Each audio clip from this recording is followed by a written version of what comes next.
नमस्कार दोस्तों। प्रभु की कृपा से मैं एक ऐसे योद्धा के बारे में बताना चाहती हूँ जो दोस्ती की एक ऐसी मिसाल था, जो अपने दोस्त के लिए अपने प्राण तक को न्यौछावर कर दिया। द्वापर युग में एक ऐसे योद्धा का जन्म हुआ जिसे दुनिया सर्वश्रेष्ठ धनुर्धर मानती है, जिसका जीवन अपमानों की एक ऐसी सैया बनकर बीता, जिसने अपनी मृतता के धर्म को सर्वोपरि मानते हुए अपने ही भाइयों के विरुद्ध लड़ते हुए महाभारत के युद्ध में अपने प्राणों की आहुति दे दी। यह योद्धा था सूर्यपुत्र कर्ण। कर्ण का जीवन शौर्य, त्याग और पीड़ा का अद्भुत संगम था।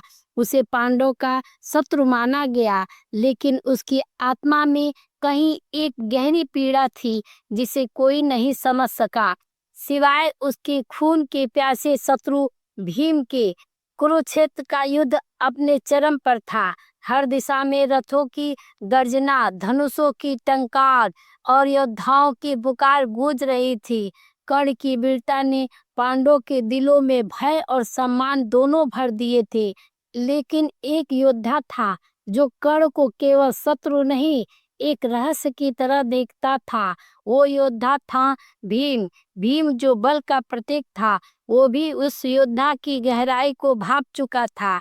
हर बार जब कर्ण और अर्जुन के बीच टकराव होता था, भीम चुपचाप उस युद्ध को देखता था। उसकी आंखों में अब भय नहीं, जिज्ञासा होती थी। एक दिन नकुल ने भीम से पूछा, भैया आप कर्ण से क्यों नहीं लड़ते?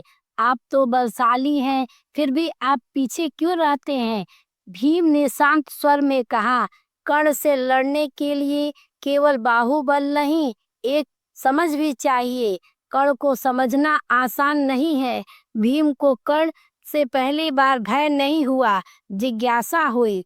उस दिन जब द्रौपदी स्वयंवर में कर्ण को अपमानित किया गया था, सूत पुत्र को द्रौपदी के लिए प्रत्याशी नहीं माना जाएगा, यह वाक्य भीम के कानों में आज भी गूंजता था। उस दिन भीम ने देखा कि कर्ण की आंखों में क्रोध नहीं, बल्कि एक टूटा हुआ आत्मसम्मान था। और यह वही क्षण था जब भीम ने जाना कि कर्ण कोई साधारण योद्धा नहीं है, वह कोई अनकहा अध्याय है। दुर्योधन ने कर्ण को मित्र बनाकर सम्मान दिया, उसे अंग देश का राजा बनाया। सबने इसे राजनीति समझा, लेकिन भीम को इसमें एक गहरी बात दिखी। कर्ण जो किसी भी समय दुर्योधन से विदा लेकर अपना जीवन जी सकता था, फिर भी उसने दुर्योधन के साथ रहने का फैसला क्यों किया? भीम ने अपने आप से सवाल पूछा, क्या कोई योद्धा जिसकी दृष्टि इतनी ऊंची है, वह केवल किसी मित्रता या बदले की भावना के लिए जीवन कुर्बान कर सकता है? भीम के अंदर से जवाब आया नहीं। एक रात युद्ध के बीच विश्राम काल में भीम अकेले नदी के किनारे टहल रहे थे। तभी एक छाया उनके पास आई। वही तेज चाल थी, वही सौम्य था, वही क्रोधित आंखें। यह कर्ण था। दोनों चौंक गए। भीम ने कहा, क्या आज युद्ध से पहले संवाद भी होगा? कर्ण मुस्कुराते हुए बोला, संवाद नहीं, स्पष्टीकरण। भीम ने कहा, मुझे लगता है तुम हमसे द्वेष नहीं रखते, फिर भी तुम हमारे विरुद्ध क्यों हो? कर्ण ने लंबी सांस ली और कहा, मैं जन्म से ही युद्ध लड़ता आ रहा हूँ, समाज से, पहचान से, खुद से।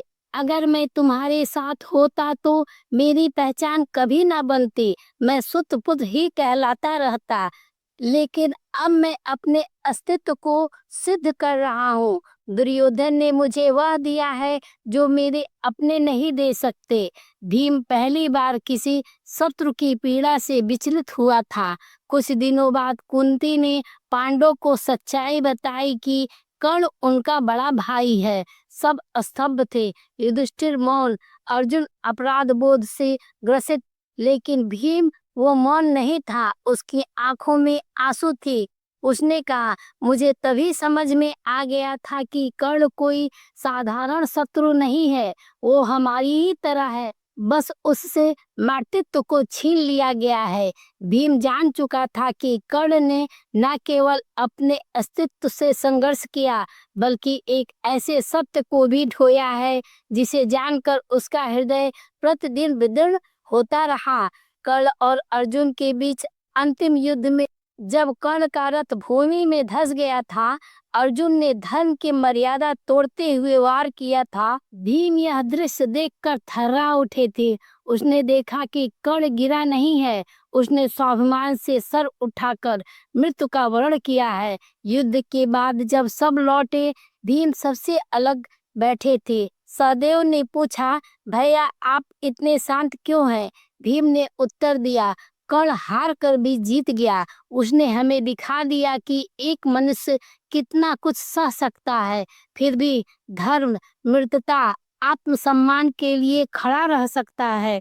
हम सब ने सिर्फ युद्ध लड़ा है, पर कर्ण ने युद्ध को जिया है। राज्याभिषेक के समय जब युधिष्ठिर ने कर्ण का नाम लिया, सभा मौन थी।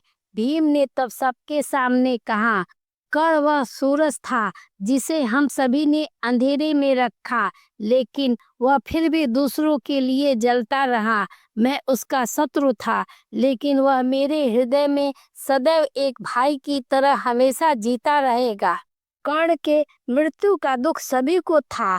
जब कर्ण की सच्चाई सभी को मालूम हो गई तो सब उसे शत्रु नहीं, एक महान योद्धा के रूप में देख रहे थे, किंतु उस समय सब मौन थे। दोस्तों, उम्मीद है यह वीडियो आपको पसंद आई होगी। याद रखें, आपकी छोटी सी मदद हमारे लिए बहुत मायने रखती है। इसलिए इस चैनल को सब्सक्राइब करके वीडियो को लाइक ज़रूर करें और अपने विचार कमेंट में ज़रूर बताएं। फिर मिलेंगे एक नए वीडियो में। वीडियो देखने के लिए धन्यवाद।